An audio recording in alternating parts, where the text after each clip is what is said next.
Welcome back. So this time I want to talk about what this term scalable means. We made the point that working with really large data is an important aspect of data science, and we've mentioned the word scalability before, but we haven't talked about really what that might mean. So a couple of different ways to think about it that I want to talk about here on this slide are here. So, operationally and in the past, one way to think about this was, look, it needs to work on data that doesn't fit in main memory on a single machine. Okay, so maybe you still only have one machine to work with, but this means that if it can, you need to be able to bring data off of disk in pieces, operate on it, and then maybe write it out in pieces. Okay, and so a bundle of algorithms that could work on data in this fashion by bringing in data piece by piece to memory, such that the memory footprint at any given point was small. This is something the databases provided. Right? So you could write a query, and you knew for sure that it was going to finish as long as the data was there on disk, and you had sort of a minimal amount of memory at least to get started. Okay, but and I might use the term out of core processing here. So out of core means it uses the disk to operate. So in core means everything you're doing fits entirely in main memory. Out of core means you need to sort of work with the disk appropriately. And so databases were, the database community were specialists at out of core processing of large data sets. But increasingly, this notion of scalability wasn't really enough.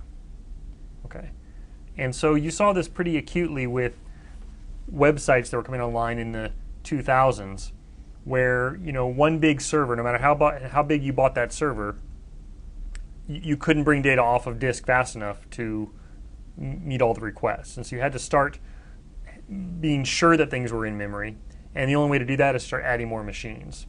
Okay, and so increasingly, especially Google especially is sort of known for this, although many of the large media companies do this, is that scalable really kind of means being able to use up to thousands or maybe even more, tens of thousands of cheap computers and apply them all to the same problem. And so we might call this scale out, while getting bigger and bigger and bigger main memory and more cores perhaps would be scale up. Okay. Fine. So another way of looking at this that maybe is a little bit more precise is to think about this kind of in terms of algorithmic complexity that you may or may not be familiar with depending on how much computer science you've taken. But let me give you just a flavor of what's going on here. So in the past, you might call an algorithm scalable if given in data items, your algorithm does no more than n to the m operations on it. Okay.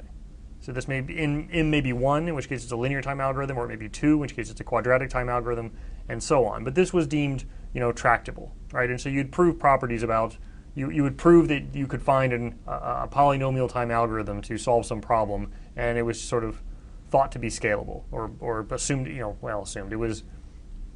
That was the definition of what scalable was. Things that were non-polynomial that took more than this, for example, exponential, where you might have m to the n, were exponential time algorithms, and they grew much faster, and they didn't scale. Okay, but this isn't a very tight bound on scalability in practice, right? A quadratic time algorithm may be sort of feasible. You start getting into the fourth and so forth, it becomes pretty difficult to do for very large data sets. Okay, so now you would say that it really can't just be n to the m, it's got to be n to the m over k, for some pretty large k. So you have to have a lot of k being the number of computers you can apply to the problem. And so you have to come up with an algorithm that can really exploit this properly. Okay. And then one more point that I'm going to make now, but we're not going to return to in this segment, but I hope to at the end of the course, is that it could be that soon even this isn't good enough. And for in data items, you really should do no more than in log n operations. And so the in here means for every data item that comes in over the wire. So this is applicable to sort of streaming applications. And the data is coming in so fast that you only get one pass at it.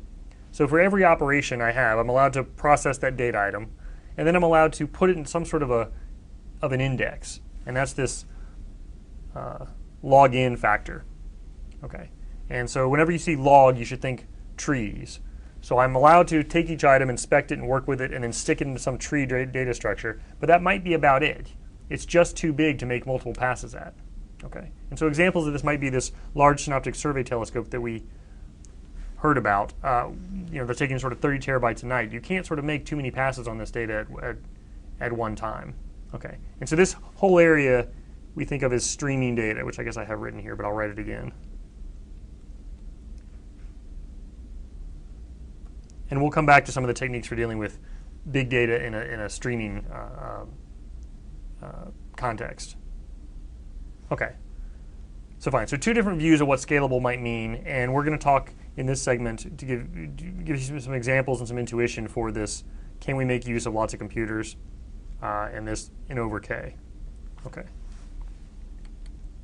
All right, so here's a little example problem that's admittedly somewhat oversimplified. So we want to find all the matching DNA sequences where a set of sequences is a short string consisting of the letters G, A, T, and C, and you're given a short sequence, and you want to find all the ones that just exactly match that.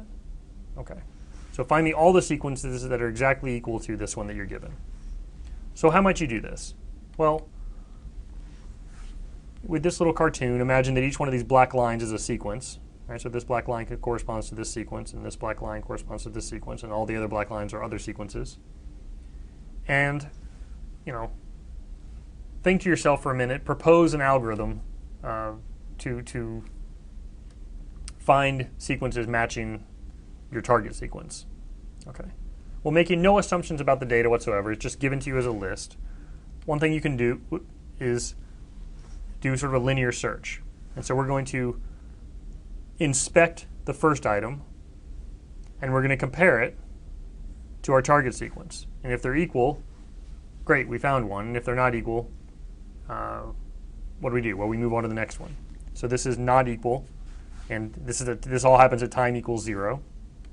And then we move on to the next one. And so at time equals 1, we check another sequence and compare it for equality. And if it doesn't match, we keep moving on. And so on and so on until we get to time 17, where we find a match.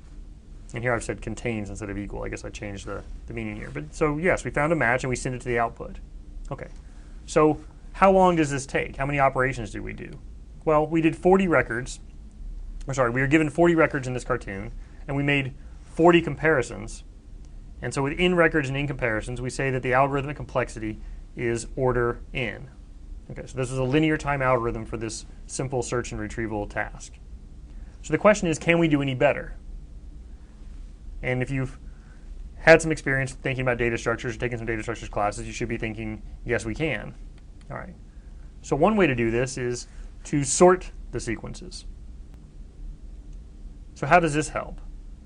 Well, certainly we could still do the linear time algorithm and inspect these guys one at a time. But we can also do something a little bit smarter. What if we start in the middle? So start in the middle and compare our target sequence to the sequence we found here. And they're not equal. But we can see that this one that we found is less than our target sequence. Okay. So we know that the sequence we're on is to the left of our target sequence. We know the target sequence is to the right. Right? It must be somewhere in this direction. So we've just removed the need to check half of the data. Right? 20 records. Okay. So now jump to the middle of this guy and compare again. And now we see that, well, boy, we overshot. This one is greater than this one. Well, once again, let's see. Here we've removed half of these guys on the first step. And here we've removed half of these guys. And now we know it's in this range. Skip to the half again and compare this one, and now it's less than, so we're sort of bouncing back and forth around our target.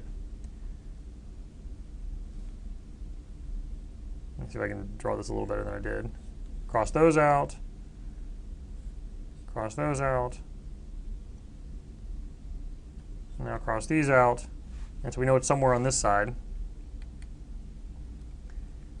And in the next step, we find a match.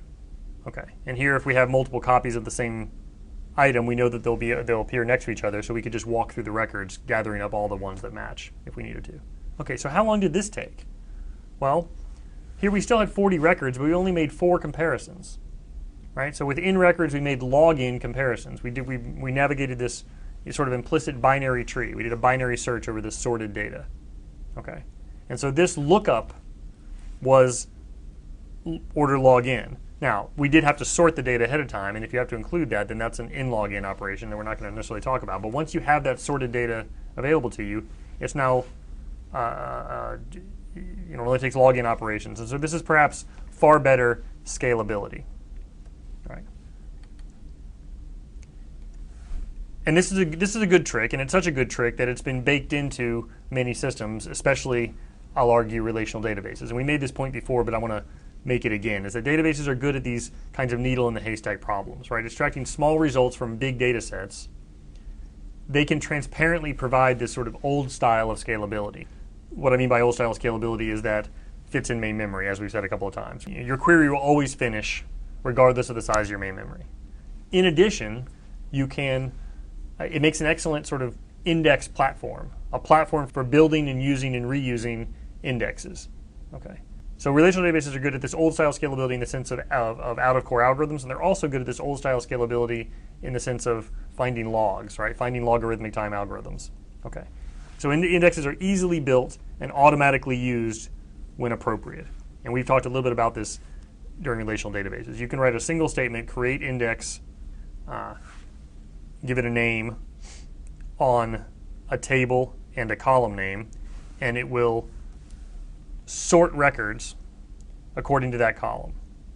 Now, the actual data on disk may or may not be physically sorted depending on the details of which system you're using and how this is working. And typically in this statement, it would not actually be moving the physical records around, but it would build an auxiliary index. But regardless, you get to take advantage of this logarithmic time access pattern. Okay, and so just by writing this one statement in one line of code, you can create the index and take advantage of it. Okay, and then every query that comes afterward that needs to use that would benefit from using that index is able to. The optimizer automatically selects the correct index if it's appropriate to use. So this is much easier than you having to sort of rewrite your code by hand in order to either make it out of core, right, or to take advantage of an index.